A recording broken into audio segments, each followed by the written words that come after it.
এক বাড়িতেই হাজারো বই, চাইলেই পছন্দমতো পড়তে পারেন যে কেউ।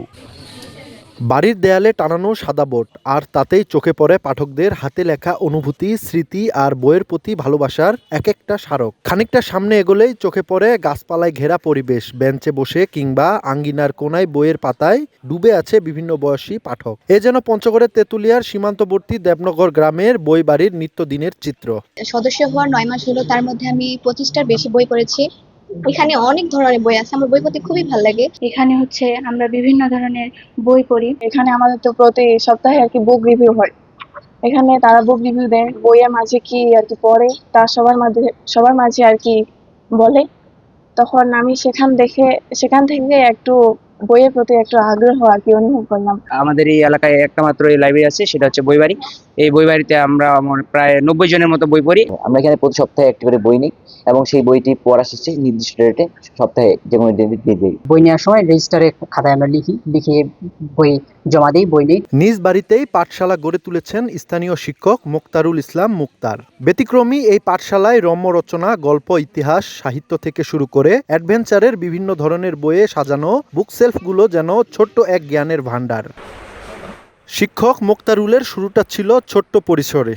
এখন বই বাড়ির ঘরে ও বাইরে 3টি বুকশেলফে রয়েছে 1000-এর বেশি বই। সপ্তাহে 2 দিন পাঠকেরা রেজিস্টারে নাম লিখে বই নিয়ে যেতে পারেন নিজ বাড়িতে। পড়া শেষে দিতে হয় বুক রিভিউ, আর সেরা পাঠকদের জন্য রয়েছে পুরস্কারও। চিন্তাটার উদয় ঘটেছিল প্রায় 2 যুগ আগে, যখন আমি ক্লাস 9 বা 10-এ ছিলাম।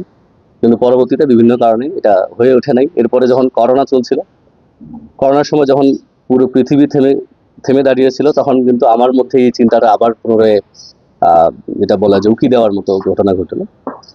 তখন থেকে আমি বই সংগ্রহ করা শুরু করেছিলাম, এবং তখন আমি কিন্তু বিষয়টা আমি প্রকাশ করি নাই যে আমি একটা লাইব্রেরি করতে যাচ্ছি। এর মধ্যে আমি এটা নিয়ে একটু পরীক্ষা নিরীক্ষা চালাইছি, অনেকের উপরে বইয়ের আলাপ করছি, তাদেরকে বই পড়ার কথা বলছি, কেউ কেউ হয়তো বই নিছে। সবশেষ যেটা হলো গত 17ই জানুয়ারি বা 16ই জানুয়ারি থেকে আমার বই বাড়ির আনুষ্ঠানিক কার্যক্রম শুরু হলো, এবং তখন থেকে বলা চলে এই পর্যন্ত এটা চলছে। এবং বই বাড়ির যদি মূল উদ্দেশ্য বলি, এটা হচ্ছে আমার নিজের তো একটা বেদনা আছে। আমি যখন স্কুলে পড়তাম বা কলেজে পড়তাম, আমরা কিন্তু গ্রামে থাকার কারণে, প্রান্তিক জনগোষ্ঠী যেহেতু আমরা কিন্তু নিজেরাই বই যে সিলেবাসের বাইরেও যে বই পড়া যায়, এই বিষয়টা কিন্তু আমরা কখনো উপলব্ধি করি নাই, বা আমাদেরকে কেউ এটা বলে দেওয়ার প্রয়োজন মনে করে নাই, বা আমরা নিজেরাও সেটা অনুসন্ধান চালাইতে পারি নাই।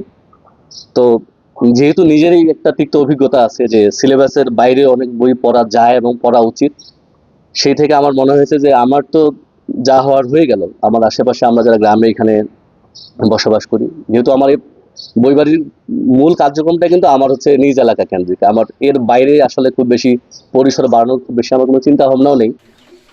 প্রত্যন্ত গ্রামের বইপ্রেমীদের মাঝে জ্ঞানের আলো ছড়িয়ে দেয় এর সাফল্য কামনা করেছেন শিক্ষানুরাগীরা। গ্রামের সাধারণ ছোট ছোট কচিকাঁচা কিশোরদের জন্য আয়োজন করেছেন। সেখানে অনেক ভালো ভালো বই আছে, আমি সেখানে গিয়েছি, দেখেছি। এবং শুধু বই নয়, বই নেয়া দেয়া, সেটি পাঠ করা, রিভিউ করা, পর্যালোচনা করা, সেগুলোর আয়োজন করা হয়। এমনকি শিক্ষার্থীদের চিত্তকে বিকশিত করে দেবার জন্য তার যে আয়োজন এবং প্রচেষ্টা, এটি অত্যন্ত ভালো একটি দিক। এটাকে অত্যন্ত পজিটিভভাবে আমি দেখি। আজকে আমাদের মুক্তারুল যে বইবাড়ির আয়োজনটি করেছেন, সেখানে শিক্ষার্থীদের চিত্তকে বিকশিত করবার, জ্ঞান আহরণের জন্য আগ্রহের জায়গা তৈরি করবার যে একটি জায়গা তৈরি করেছেন, এটি নিঃসন্দেহে তিনি ভালো কাজ করছেন। এই ভালো কাজ ছড়িয়ে পড়ুক পঞ্চগড় থেকে দেশের আনাচে কানাচে। জানা গেছে 2 দশক আগে বইয়ের প্রতি ভালোবাসা জন্ম নেয় মোক্তারুলের। করোনাকালের স্থবির সময়ে শুরু করেন বই সংগ্রহ। এরপর ছোট্ট পরিসরে হলেও 2024 সালের জানুয়ারিতে আনুষ্ঠানিকভাবে যাত্রা শুরু করে ব্যতিক্রমী পাঠশালা বই বাড়ি। সোহাগ হায়দার, সময় সংবাদ, পঞ্চগড়।